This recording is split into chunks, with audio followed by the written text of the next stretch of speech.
40 ლარი გაიგო პოლიციამ და გამოიტანეს იქიდან. წარმოიდგინეთ, რა უნდა ველაპარაკო ამ პოლიციას. თვალჭრელიძის ქუჩიდან გამოსახლებული ხალხი ამტკიცებს, რომ მათი საცხოვრებელი ოთახები გაძარცვულია. მას შემდეგ, რაც შენობა იძულების წესით დაატოვებინეს, ბინებში შენახული ფული, რომელიც ცეცხლის გადასახდელად იყო განკუთვნილი, გაქრა. ამის შესახებ პირველებს ადგილზე მყოფი მინიმუმ 2 პირი უყვება.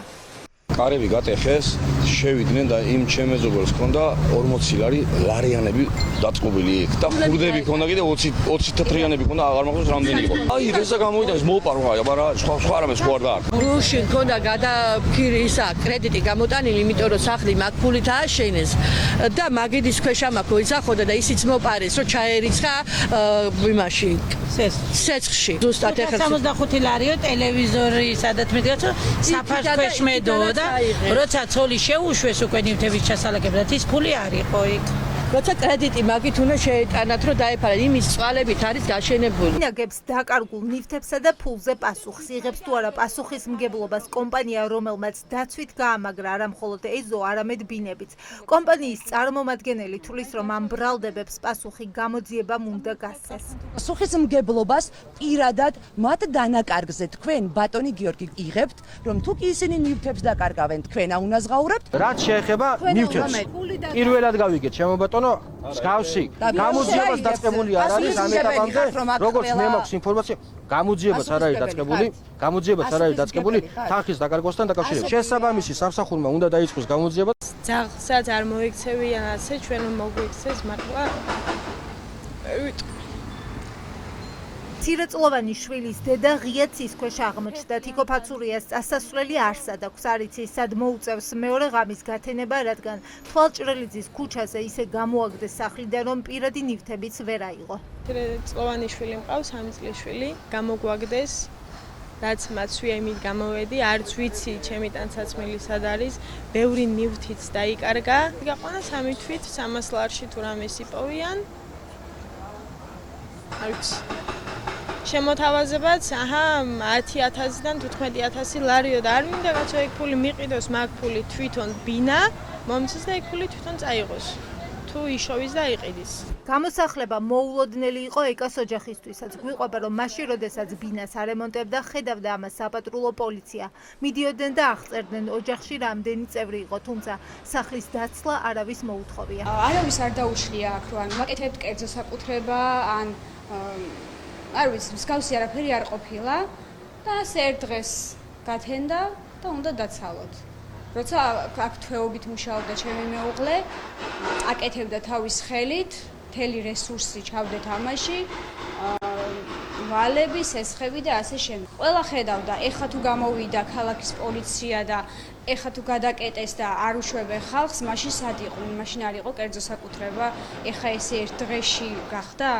ათობით ოჯახმა ღამე ღია ცის ქვეშ გაატარა. მათი პირადი ნივთები ახლაც გარეთ არის გამოყრილი. მთელი დღე ისინი საკუთარ რიგს ელოდებოდნენ, რომ შესულიყვნენ ნანგრევებად ქცეულ ბინებში და დარჩენილი ნივთები გამოეტანათ. აგერ მანქანაში დატვირთული მაქვს ვეში და მივდივარ. სახლი არ მაქვს, კარი არ მაქვს, ისევ მივდივარ. სად უნდა იყოთ ახლა? რაღაცა დაობინადები გარეთ ჰაერზე. რამდენიმე საათი გვაქვს, რომ რაც ნივთები არის შიგნით და რაც მასალა არის გამოვიტანოთ, ეხლა რაც გამოვა რა თქმა უნდა. და 1 საათში უკვე დემონტაჟს იწყებენ რა გაუსაძლისი პირობები არის უკვე აი ძალიან კუთხეში ვყავართ მიყენებული პენსიონერები და ჯანმრთელობის პრობლემა ქონდა კი ეხლა სამათხოვში კაცებს ვითომ ვიზებოდნენ რომ დაგაკმაყოფილებთო ან ქით გაგიყვანთო მაგრამ ყველაფერი იყო ტყუილი უბრალოდ ეს მე მგონი იყო ტყუილი სიტყვები რადგან აღმოჩნდნენ დევნილები და სოციალურად დაუცველები ღია ცის ქვეშ დახმარების გარეშე იმ კომპანიის წარმომადგენელი ვისაც ეს შენობები ეკუთვნის ამტკიცებს რომ ბინებით რამდენიმე ოჯახი დააკმაყოფილეს ქირით გაიყვანეს და რამდენიმე თვით ქირას ისინი გადაუხდიან ადამიანებს თან მოხდა შეთანხმება ფართებთან დაკავშირებით ქირასთან დაკავშირებით ვადებთან დაკავშირებით და ქირის ოდენობასთან დაკავშირებით. ადამიანებს გადაეხადა თანხა მთლიანი ოდენობით, რაზედაც ვიყავით შეთანხმებულები, გამოთქვეს თანხმობა და დატოვეს ტერიტორია. ეხლავე გიდასტურებთ რომ არც 300 ლარი არ არის, არც 400 ლარი არ არის, არც 500 ლარი არ არის და არც 600 ლარი არ არის. არის მეტი. ის რასაც ჟურნალისტებთან Black Sea Properties წარმომადგენელი ამტკიცებს, პირველად ესმის ადგილობრივებს. გვიყვებია, რომ მათთვის ნორმალური პირობები არავის შეუთავაზებია და რიგ ოჯახებს თვეში 300 ლარად ბინის მოძებნა შესთავაზეს, თუმცა ვერც ერთი ოჯახი ამ ფასად ბინას ვერ პოულობს. არაფერი არ მეგვიღია. რომ მიგვეღო აქ არ ვიქნებოდით. ან მსგავსი რომ მოდის 6 თვეზე მეტ ხანს გაგიყვან ქირით და გადაგიხდის 300 და 600 ლარად. არავით არ ილაპარაკია. სრულ ლაპარაკია, მასეთი არ ყოფილა. ანუ მასეთი რო ყოფილიყო ჩვენ გარეთ არ გამოგხვიდნენ ქუჩაში და ჯერ ერთი ისე ჩვენ გამოგვიშვეს ქუჩაში და 10 საათისთვის დაიმწრეს გრება.